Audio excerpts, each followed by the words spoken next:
Seigneur, tu n'as qu'un seul désir, que nous nous aimions les unes les uns les autres.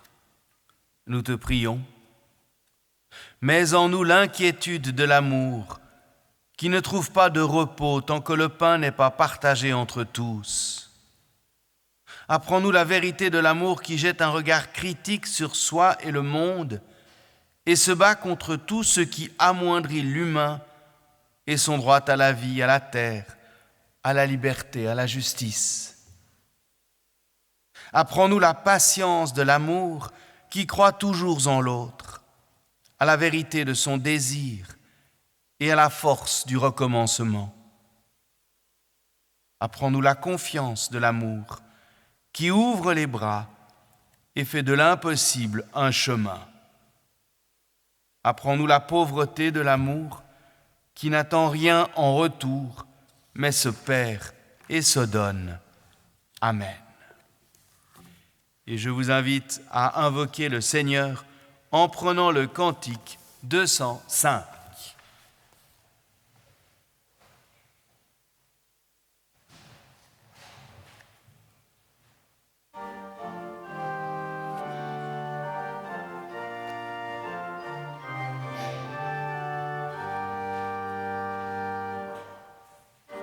Ensemble, ô notre Dieu, nous cherchons ta face. Fais sur nous en ce saint lieu rayonner ta grâce. À toi monte notre chant, à toi nos prières. Viens répondre sur tes enfants, tes noms salutaires. Ton esprit vienne, ô Seigneur, nous remplir de zèle, inspirant à notre cœur un amour fidèle, que sans craindre et sans rougir, nous fassions paraître le bonheur de te servir, toi seul notre maître. Ouvre-nous les vérités de ton évangile, ton fardeau nous soit léger et ton joug facile. Que le peuple des croyants en tout lieu t'honore, d'un seul cœur en s'unissant, qu'ils t'aiment et t'adorent.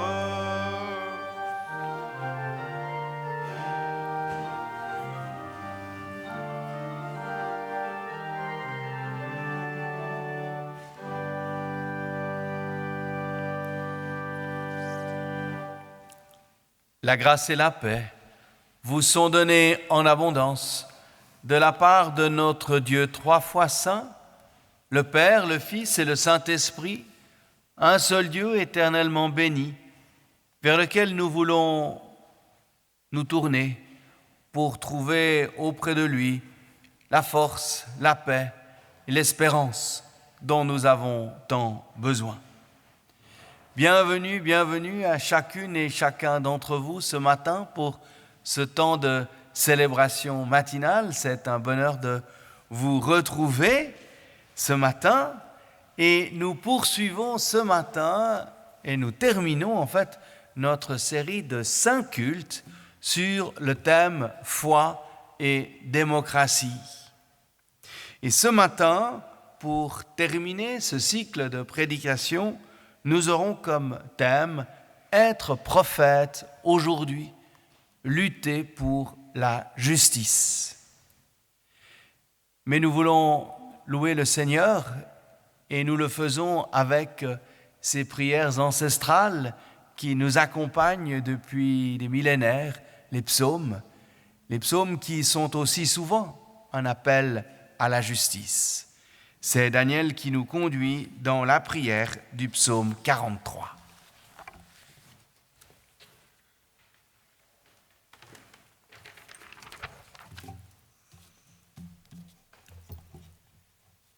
Entrons dans la louange avec le psaume 43. Rends-moi justice, mon Dieu, défends ma cause contre des individus sans pitié. Délivre-moi des menteurs et des malfaiteurs, car c'est toi, Dieu, qui es mon protecteur. Pourquoi m'as-tu repoussé? Pourquoi dois-je vivre accablé? Pourquoi laisses-tu mes ennemis m'écraser? Envoie ta lumière et ta vérité. Elles me guideront, me feront parvenir à ta montagne sainte et à tes demeures. Je parviendrai à l'autel de Dieu, ô Dieu qui me fait danser de joie, et je te célébrerai sur la lyre, Dieu, mon Dieu. Pourquoi te replier, mon âme? Pourquoi gémir sur moi? Espère en Dieu. Oui, je le célébrerai encore, lui, le salut de ma face est mon Dieu. Amen.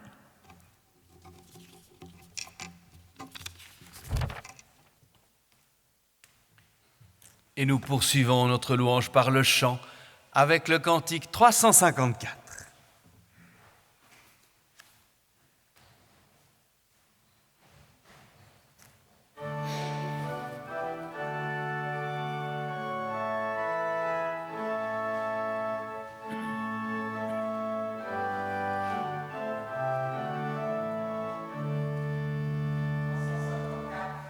Dieu Tout-Puissant, dans ta bonté, tu viens juger par le Messie.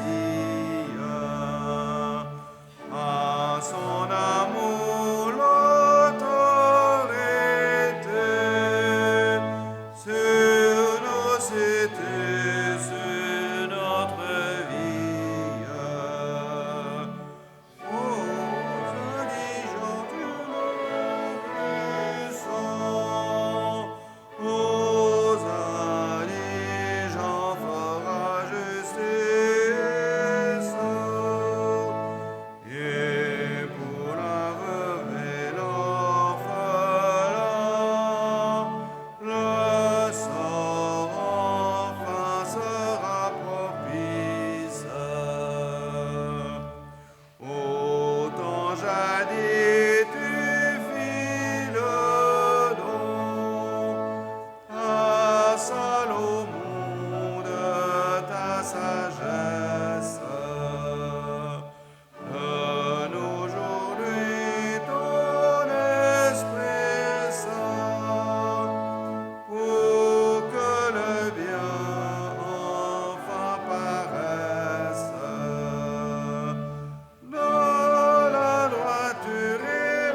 Vous connaissez, j'imagine, l'histoire de David, le grand roi David.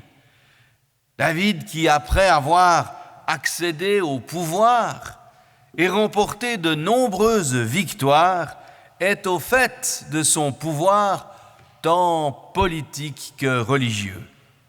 Et David ne participe même plus aux campagnes militaires qu'il conduit de loin. Alors peut-être s'ennuie-t-il. Toujours est-il qu'il prend dans son lit la femme d'un de ses soldats et la viole. Son pouvoir, en quelque sorte, le lui permet. Et pour cacher son adultère, il s'arrange pour que Uri, le mari de Bethsabée, soit tué au combat. David couvre ainsi son inique forfait par un crime encore plus odieux. C'est alors que le prophète Nathan va le trouver et lui raconte l'histoire suivante que nous lisons au 2e livre de Samuel, chapitre 12. Il y avait 2 hommes dans une ville, l'un riche et l'autre pauvre. Le riche avait force moutons et bœufs. Le pauvre n'avait rien du tout, sauf une agnelle, une seule petite qu'il avait achetée. Il la nourrissait. Elle grandissait chez lui en même temps que ses enfants. Elle mangeait de sa pitance et buvait à son bol. Elle couchait dans ses bras. Elle était pour lui comme une fille. Un hôte arrive chez le riche. Il n'eut pas le cœur de prendre un de ses moutons et de ses bœufs pour apprêter le repas du voyageur venu chez lui. Il prit l'agnelle du pauvre et l'apprêta pour l'homme venu chez lui. David entra dans une violente colère contre cet homme et dit à Nathan: « Par la vie du Seigneur, il mérite la mort, l'homme qui a fait cela. Et de l'agnelle, il donnera compensation au quadruple pour avoir fait cela et pour avoir manqué de cœur. » Nathan dit alors à David: « Cet homme, c'est toi. » Prions.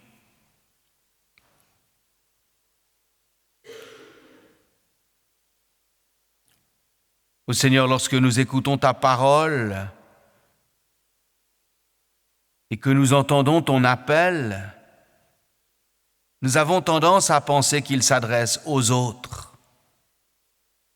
Nous vivons dans un monde d'injustice où le fossé se creuse entre le nord et le sud, entre les riches et les pauvres, entre ceux qui vivent libres et ceux qui subissent l'oppression. Et nous disons que c'est la faute de l'égoïsme des humains, des gouvernements, du pouvoir de l'argent. Mais aujourd'hui, ta parole vient nous percuter. Cet homme, c'est toi. Ce riche qui refuse de partager, c'est toi. Ce croyant qui refuse d'ouvrir son cœur, c'est toi.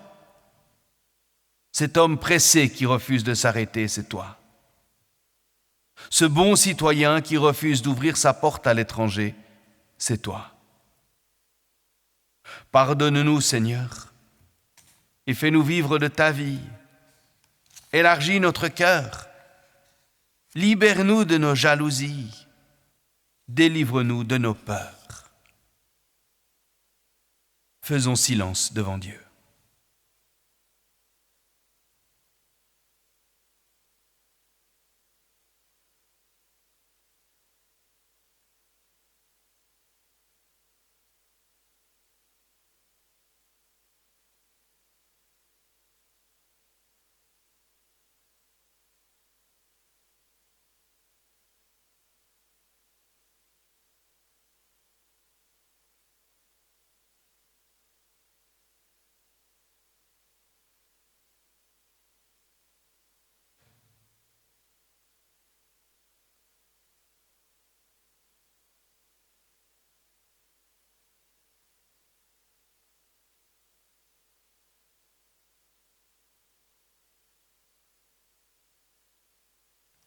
Frères et sœurs, aujourd'hui le Seigneur nous redit que nous sommes enfants de la miséricorde de Dieu, héritiers de la promesse et de la libération.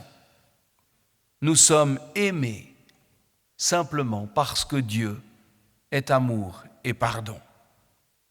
Vis du pardon de Dieu et deviens toi-même source de bénédiction.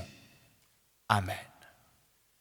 Et rendons grâce par le chant avec le cantique 359.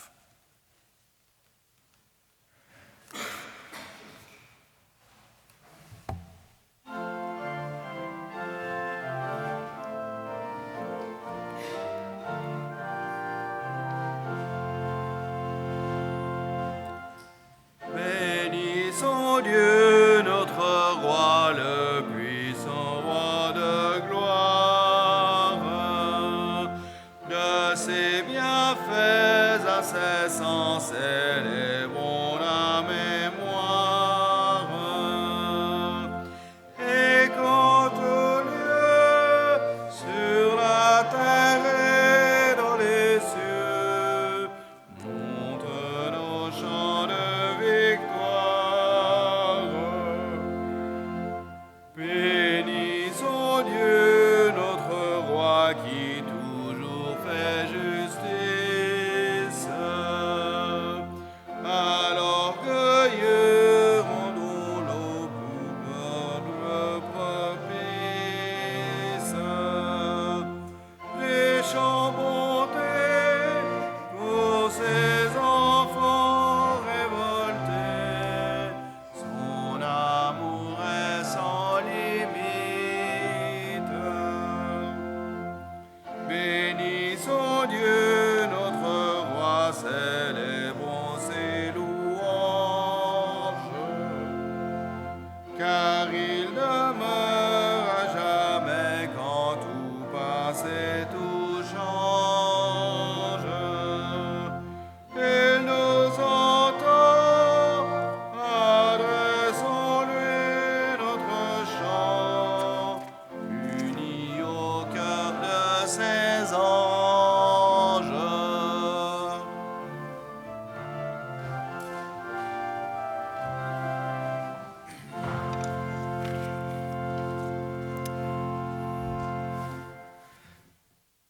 Prions. Seigneur, regarde notre monde, notre pays, notre vie. Nous avons faim de sens et de paroles vraies, soif de nouvelles naissances et de justice. Nous avons faim, Seigneur, accueille-nous au festin de ta parole. Nous avons soif, ouvre les écluses de ton esprit. Amen. Aujourd'hui, nous lisons tout d'abord deux passages des prophètes Amos et Michée qui dénoncent le comportement du peuple et en appellent avec fougue à un retour à la justice. Extrait de Amos chapitre 5. Cherchez le Seigneur et vous vivrez. Prenez garde qu'il montre sa force, maison de Joseph, tel un feu qui dévore. Il change le droit en poison et traîne la justice à terre.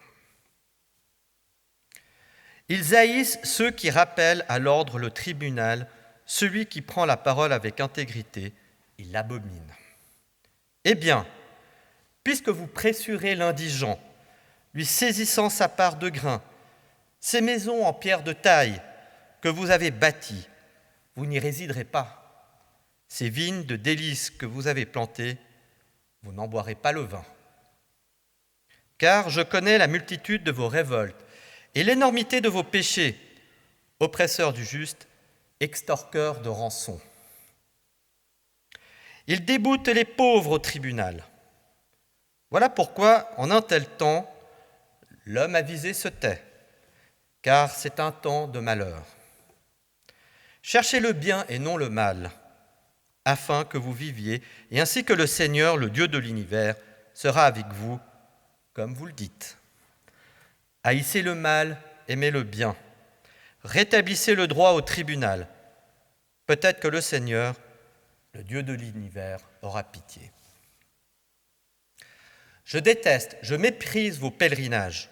Je ne puis sentir vos rassemblements quand vous faites monter vers moi des holocaustes. Et dans vos offrandes, rien qui me plaise. Votre sacrifice de bêtes grasses, j'en détourne les yeux. Éloigne-moi le brouhaha de tes cantiques, le jeu de tes harpes. Je ne peux pas l'entendre. Mais que le droit jaillisse comme les eaux de la justice, comme un torrent intarissable. Maintenant, nous lisons dans Michée chapitre 6, versets 6 à 8. Avec quoi me présenter devant le Seigneur? M'incliner devant le Dieu de là-haut? Me présenterai-je devant lui avec des holocaustes, avec des veaux d'un an? Le Seigneur vaudra-t-il des milliers de béliers? Et l'enfant de ma chair pour mon propre péché? On t'a fait connaître, ô homme, ce qui est bien, ce que le Seigneur exige de toi. Rien d'autre que respecter le droit, aimer la fidélité et t'appliquer à marcher avec ton Dieu.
Ensuite, nous lisons dans les Thessaloniciens, chapitre 5, versets 16 à 23. « Soyez toujours dans la joie, priez sans cesse, rendez grâce en toutes circonstances, car c'est la volonté de Dieu à votre égard dans le Christ Jésus. Détenez pas l'esprit, ne méprisez pas les paroles des prophètes, examinez tout avec discernement. Retenez ce qui est bon, tenez-vous à l'écart de toute espèce de mal. Que le Dieu de paix lui-même vous sanctifie totalement et que votre esprit, votre âme et votre corps soient parfaitement gardés pour être irréprochables lors de la venue de notre Seigneur Jésus-Christ. »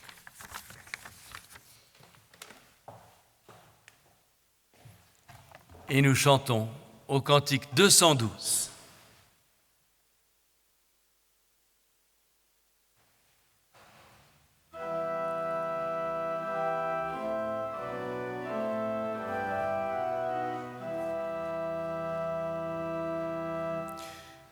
Dans une église façonne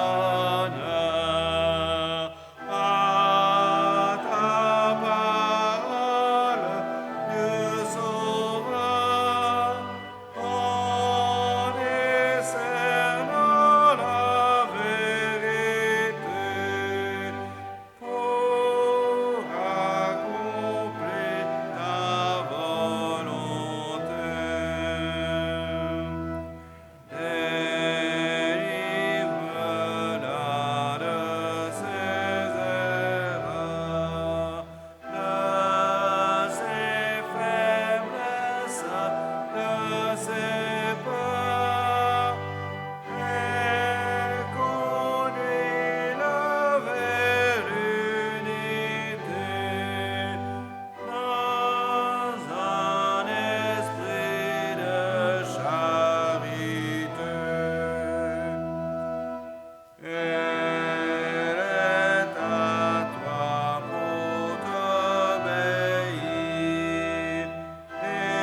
jamais la foi inspirée de la Bible ne fut une fuite hors de notre réalité politique ou temporelle. C'est peut-être une des caractéristiques les plus marquantes de la Bible. Elle n'est pas un manuel spirituel nous donnant les moyens de nous extraire hors de notre monde pour nous élever au-dessus de notre réalité et retrouver la divinité dans je ne sais quel monde différent et supérieur. La foi, inspirée de la Bible, nous oblige au contraire à garder toujours les pieds sur terre.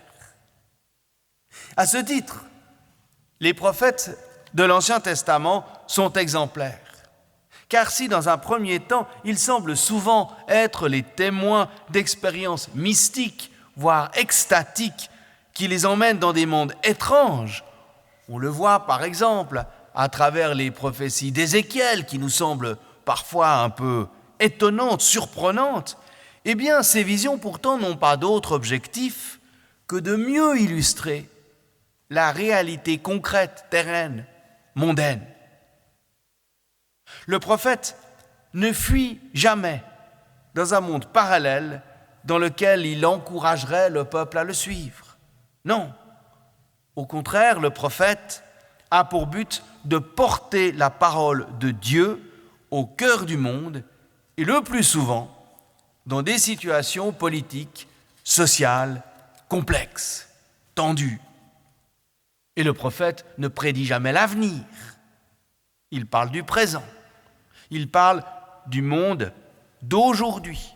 Et il le fait avec courage et lucidité. Et sa parole, alors, surprend, ébranle le peuple et surtout dérange les autorités politiques et religieuses. Pourquoi ? Eh bien parce que le prophète a pour mission de rappeler au nom de Dieu l'exigence de justice qui doit aller de pair avec la vie en commun et encore plus avec la vie spirituelle. Mais cette tâche est exigeante et non sans risque. Beaucoup de prophètes sont mal vus, mal aimés, maltraités, quand ils ne sont pas eux-mêmes découragés. Pensez à Élie qui est là encore au fait de sa gloire et de sa popularité après avoir massacré les prophètes de Baal. Et pourtant, il se sent découragé, déprimé, au bout du rouleau, il n'en peut plus et préfère demander la mort. Devenir prophète n'est pas facile et n'est pas toujours vécu comme un cadeau par celui qui se sent appelé à cette mission. Beaucoup de prophètes essayent d'esquiver. Pensez notamment, alors c'est plutôt un conte qu'un vrai prophète, mais pensez à l'histoire de Jonas, symptomatique de cette difficulté à recevoir cette mission prophétique, Jonas préférant partir à l'autre bout du monde plutôt que d'assumer ce que le Seigneur attend de lui. Car cette vocation, littéralement, lui tombe dessus et le dérange. Dans le Nouveau Testament, la situation est un peu différente à l'égard des prophètes, car depuis la Pentecôte et le don généreux de l'Esprit Saint sur l'ensemble de la communauté, c'est toute la communauté qui est appelée à devenir prophétique, à porter cette parole de Dieu inspirée par l'Esprit. Certains, toutefois, vont se sentir particulièrement investis dans cette tâche prophétique et cette fonction, du reste, pour des hommes et des femmes, indifféremment. Et cette fonction prophétique va même être reconnue comme un des ministères de la première Église, au même titre que celui d'anciens, de diacres, de prédicateurs. Et Paul aura quelques soucis parfois avec ces prophètes et va devoir un peu parfois cadrer leurs interventions, parfois débordantes. Mais ceux qui demeurent comme un fil rouge à travers toute la Bible pour les prophètes, c'est l'exigence de justice. Le prophète est là d'abord pour rappeler l'exigence de justice voulue par Dieu. C'est particulièrement marquant chez ceux qu'on appelle les petits prophètes, petits ni par la taille, ni par la portée de leurs paroles, mais par le nombre de chapitres que la Bible leur consacre. Amos et Michée sont particulièrement clairs et puissants dans le rappel qu'ils font de la justice. Ils vivent une situation politique complexe. Les rois et les religieux souvent sont loin de la fidélité espérée à la parole de Dieu. Et ces dirigeants, tant politiques que religieux, emmènent le peuple à sa perte. Et Amos et Michée n'ont pas de mots assez forts pour décrire la violence et l'injustice que cela procure. Le terme utilisé par Michée pour parler de la justice, c'est mishpat en hébreu, un terme qui revient plus de 200 fois dans l'Ancien Testament. Il dit encore une fois l'exigence de traiter les personnes de façon équitable, mais aussi de défendre tout particulièrement les plus vulnérables, qui sont généralement symbolisés par ces 4 catégories de personnes, à savoir le pauvre, la veuve, l'orphelin et l'immigré. Amos est peut-être le plus significatif de ces prophètes qui véritablement crient justice. Le livre d'Amos est un cri de justice. Il dénonce les situations avec des mots assez crus. Dans un autre passage, il écrit « Ils ont vendu le juste pour de l'argent et le pauvre pour une paire de sandales. » Amos n'a pas de mots assez forts pour dire l'iniquité du roi et des religieux, mais aussi la folie du peuple qui est prêt à les suivre. Non seulement il dénonce la situation, mais il annonce le jugement de Dieu, implacable, qui ne sera que la conséquence de tels comportements. Car c'est bien le peuple qui a brisé l'alliance avec Dieu et non Dieu avec le peuple. Dieu ne pourra plus les reconnaître.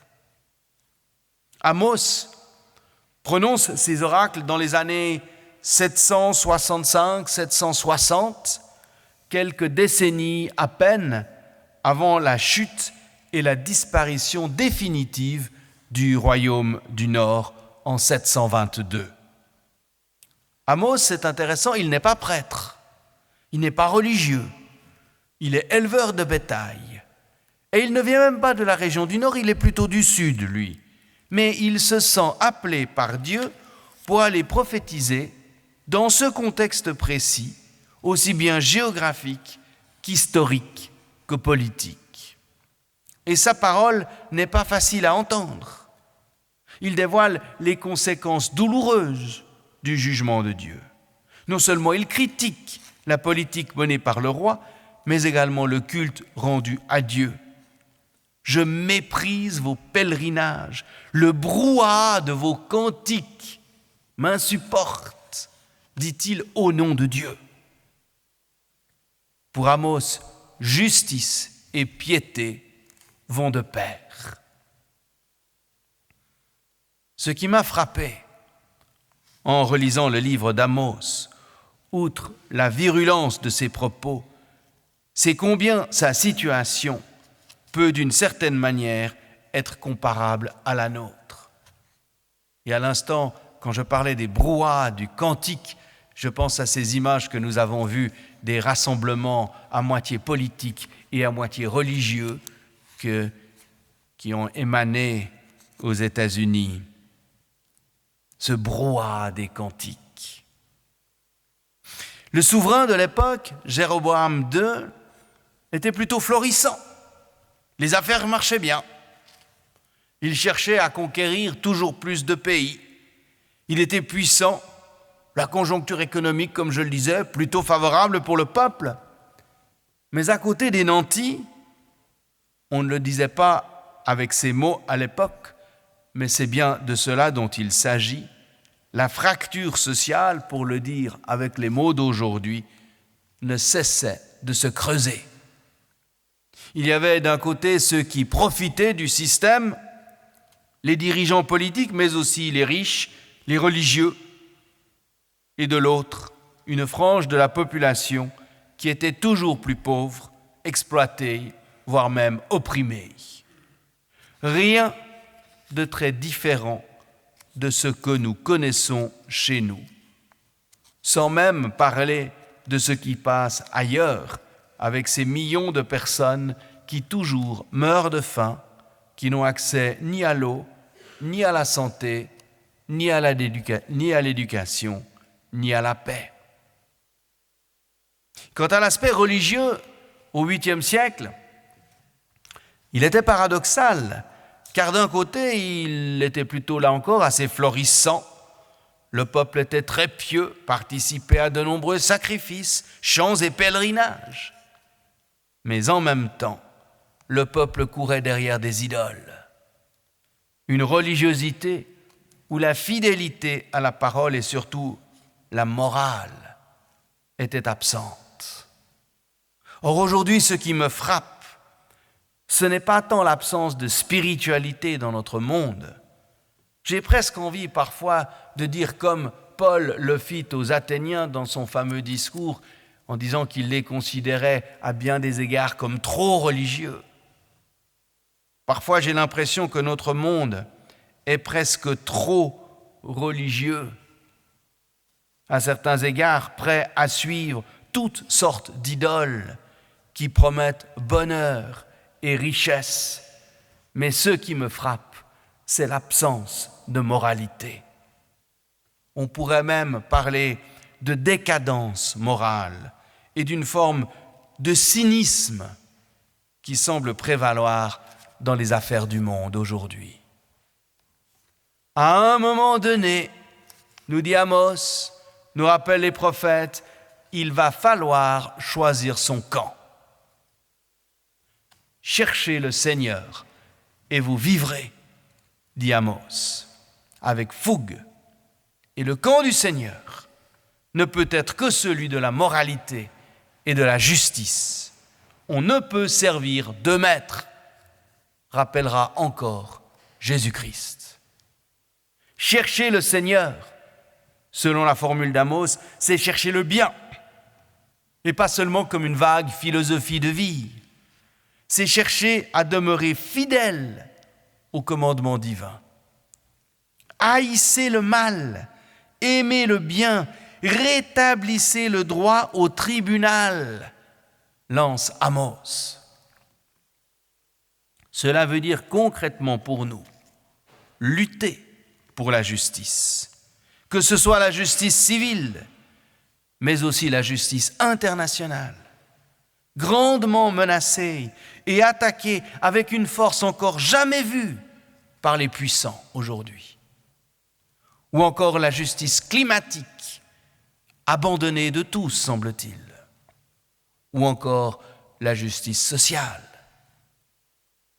Jésus n'a pas dit autre chose dans sa fameuse parabole sur les soucis en Matthieu 6, quand il nous invite à ne pas nous faire de soucis, à ne pas nous inquiéter pour le lendemain. Vous connaissez ce texte, mais il termine ce texte par cette phrase: cherchez d'abord la justice, et tout le reste vous sera donné par surcroît.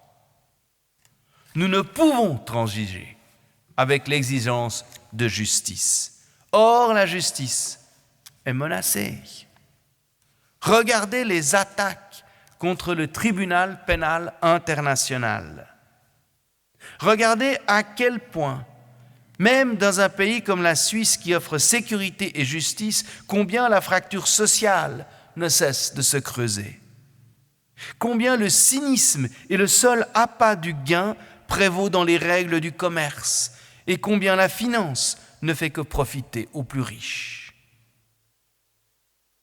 Et cela le plus grave, c'est que ça va en s'aggravant.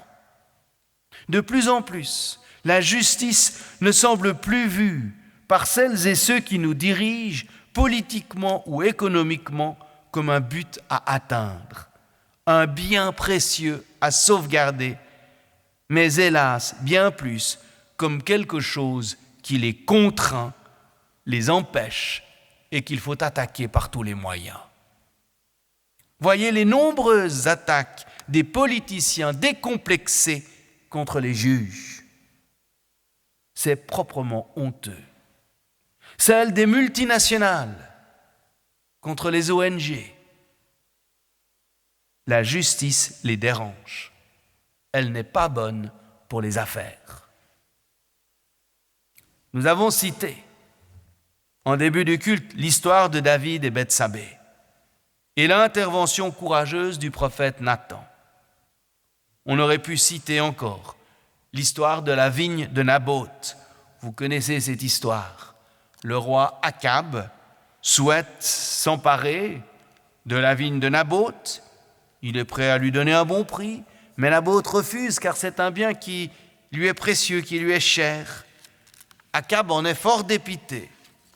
Sa reine Jézabel l'encourage et finit par lui dire « Mais enfin, c'est toi le roi, tu peux faire ce que tu veux, tu peux tout obtenir. » Alors ils organisent un procès truqué avec de faux témoins pour faire condamner à mort le pauvre Naboth, qui est exécuté, et ainsi Akab peut tout content s'emparer de la vigne de Naboth. Sauf que le prophète Élie vient rappeler au roi Akab que tout roi qu'il est, il est soumis à la même exigence de justice et que son crime ne restera impuni, sinon, aux yeux des hommes, à ceux de Dieu lui-même.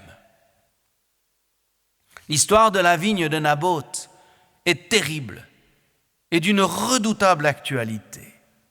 Il y a tout dans cette histoire. L'autocrate, l'abus de pouvoir, la loi du plus fort, la justice tronquée, les collabos, la manipulation, le mensonge. On croirait lire un rapport d'Amnesty International. Quand on voit la pression que subissent les juges au sein même de nos démocraties, on se dit que la justice est un bien aussi fragile que précieux et qui est sans cesse menacé par le pouvoir politique et financier. Et c'est probablement là notre rôle prophétique, celui de dénoncer tout manquement à la justice, celui de ne pas accepter de suivre ce qui se fait sans rien dire par peur ou par convenance. Comme la liberté ne va pas sans la responsabilité, disais-je lors d'un culte récent, la piété, la foi, elle, ne peut aller sans sa sœur jumelle, la justice. Cherchez d'abord la justice, nous rappelle le Seigneur. C'est là l'exigence première, mais il ne suffit pas de crier, de dénoncer. Il nous faut aussi porter dans la prière celles et ceux qui rendent justice et prier pour nos autorités. Mais être prophète aujourd'hui comme hier, c'est parfois aussi oser aller à contre-courant, quitte à être mal vu, quitte à subir la foudre des puissants.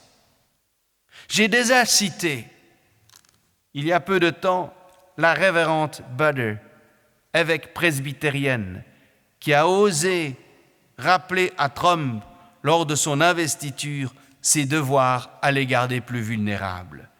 C'est le plus bel exemple récent d'une parole prophétique. Il ne nous est pas demandé à tous, ou il ne nous est pas donné à tous, d'avoir de telles occasions ou d'avoir une telle portée à nos paroles. Mais hélas, il ne nous est pas donné non plus à chacun d'entre nous d'avoir un tel courage et une telle lucidité. C'est à chacun de nous de savoir trouver les paroles et les gestes qui peuvent porter cette dimension prophétique dans le contexte dans lequel nous vivons.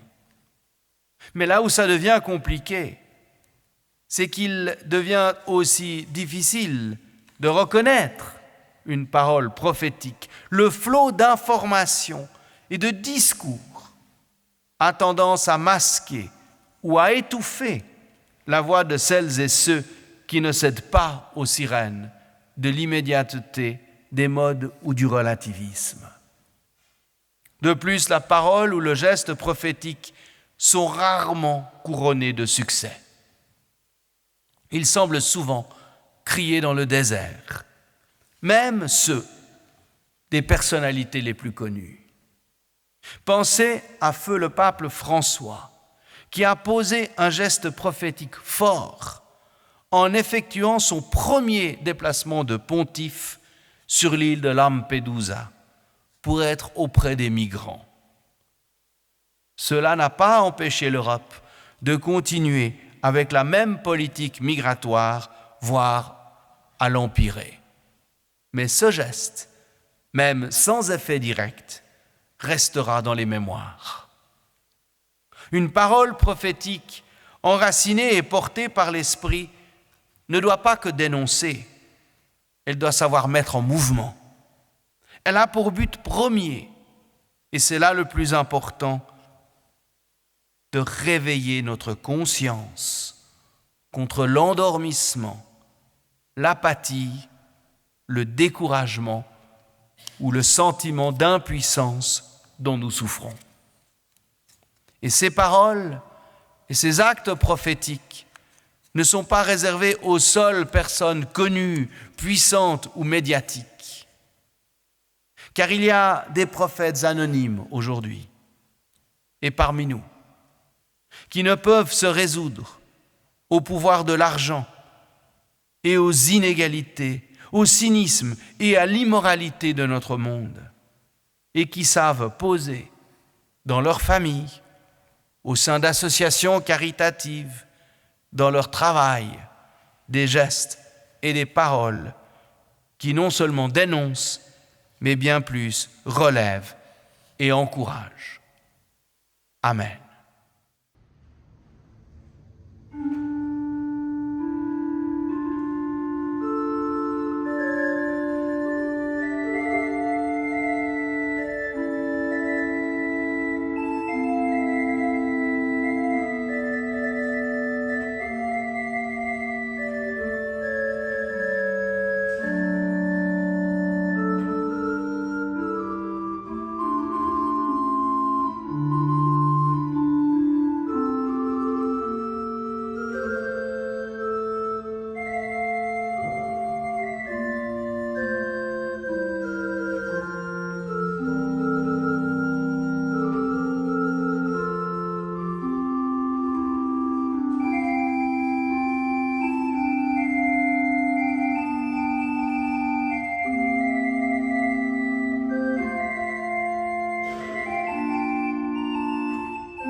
Seigneur notre Dieu, nous te prions, aide-nous à transformer ce monde en un monde de justice et de paix.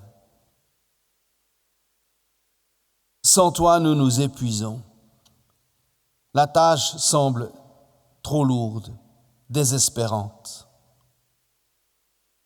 Alors nous te prions particulièrement pour la communauté invisible d'hommes et de femmes qui souffrent de tout leur être, victimes livrées aux bourreaux, travailleurs exploités, défenseurs de la justice persécutés, migrants rejetés, pauvres affamés, enfants violentés. Donne-leur de trouver en toi la force et le réconfort. Nous te prions aussi pour celles et ceux qui dénoncent avec courage les injustices et tous les artisanes et artisans de paix. Mais nous voulons aussi te remettre les tortionnaires et tous ceux qui bafouent la justice.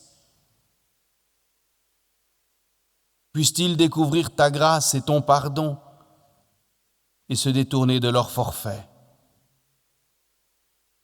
Toi qui, en Jésus, as fait surgir l'espérance d'un monde nouveau, dénué de toute souffrance, aide-nous à adresser chaque jour des signes et des paroles annonciateurs de ton amour. Et toutes nos prières, nous les réunissons dans ces mots qui peuvent te faire monter vers toi tous nos sentiments souvent embrouillés. Les mots souvent nous manquent pour dire ce que nous ressentons, ce dont nous voulons témoigner. Alors ces mots que ton Fils nous a transmis, nous les employons pour te dire tout ce que nous avons dans notre cœur. Notre Père, qui es aux cieux, que ton nom soit sanctifié, que ton règne vienne, que ta volonté soit faite sur la terre comme au ciel. Donne-nous aujourd'hui notre pain de ce jour. Pardonne-nous nos offenses, comme nous pardonnons aussi à ceux qui nous ont offensés. Et ne nous laisse pas entrer en tentation, mais délivre-nous du mal, car c'est à toi qu'appartiennent le règne, la puissance et la gloire au siècle des siècles. Amen. Bien, pour moi, le temps de quelques annonces. D'abord, pour vous dire que le week-end prochain, une vingtaine de paroissiens seront en retraite spirituelle au monastère protestant de Grandchamp, sur les bords du lac de Neuchâtel. Alors je vous encourage à nous porter dans votre prière. Mais heureusement, Isabelle sera fidèle au poste pour tenir la maison, et c'est elle qui conduira le culte de dimanche prochain à Malagnou. Vous annoncez que le dimanche, dans 15 jours, ici même, nous vivrons une célébration un peu particulière, joyeuse en tout cas, puisque ce sera un culte qui réunira toutes les générations, où nous aurons le plaisir aussi de déposer notre vie au pied de la croix, on va le dire comme ça, avec un certain nombre de moments clés dans ce culte. Mais surtout, ce culte sera précédé, le culte a lieu à 10h, mais le 12, le culte sera précédé par un baptême qui sera célébré au lac à 8h, à la plage des eaux vives du côté de Baby Plage. Alors si vous êtes matinal et que vous avez envie de porter France Vonnesch, une jeune femme de notre communauté, par votre prière, alors soyez présents et vous aurez même droit à un petit déjeuner sur place avant de rejoindre le temple. Le 12, le culte sera suivi pour celles et ceux qui le souhaitent également d'un repas. Vous dire que ce mercredi, il y aura le Club du Sourire à 15h. On se réjouit de vous y accueillir. Et puis, vous annoncer que j'ai ouvert les inscriptions pour la prochaine soirée intergénérationnelle qui aura lieu ici même le vendredi 7 novembre de tête. Et le thème sera « A-t-on encore besoin de Dieu ?» Et voilà, comme je le dis toujours, pour les moins de 30 ans, les places sont libres et indéfinies, mais pour les plus de 30 ans, il faut vous inscrire et le nombre de places est limité. Voilà, c'est les seules soirées qui refusent du monde. Nous allons maintenant sortir joyeusement de ce culte par le chant et les paroles d'envoi, puis nous retrouver pour l'après-culte que Daniel a si gentiment préparé, Daniel Solomon préparé pour nous, et je me réjouis de vous y retrouver. Mais maintenant, nous chantons le cantique 402, pendant lequel l'offrande est recueillie.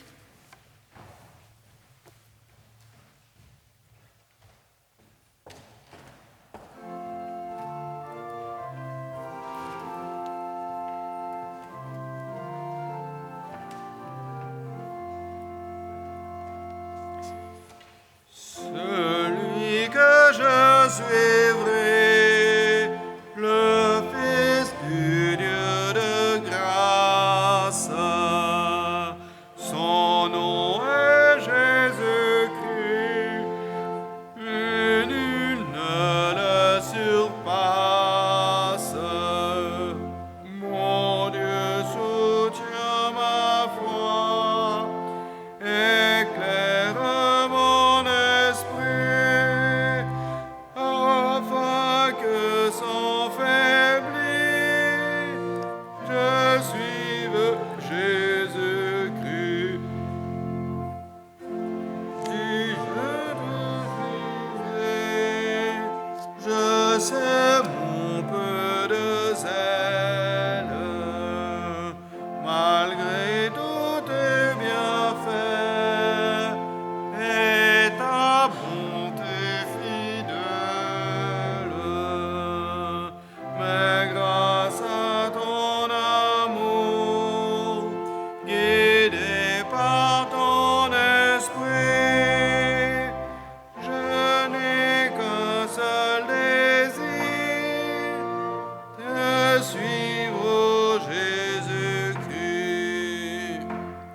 Jésus, je te suivrai, et je serai sans crainte. Je soumettrai mon cœur à ta volonté sainte. J'appellerai sur moi le feu du Saint-Esprit, afin que toujours mieux je suive Jésus-Christ.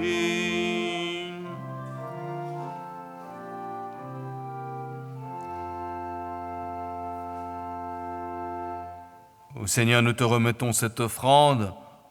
En y participant, nous ne voulons pas faire un acte de bonté, mais plutôt un acte de justice pour nous apprendre à partager ce que nous avons reçu de toi. Dieu notre Père, tu as écouté notre prière. Donne-nous d'écouter la tienne. Elle ne varie pas. Que nous nous aimions comme toi tu nous aimes, comme toi tu aimes, sans exclusive ni mainmise sur autrui.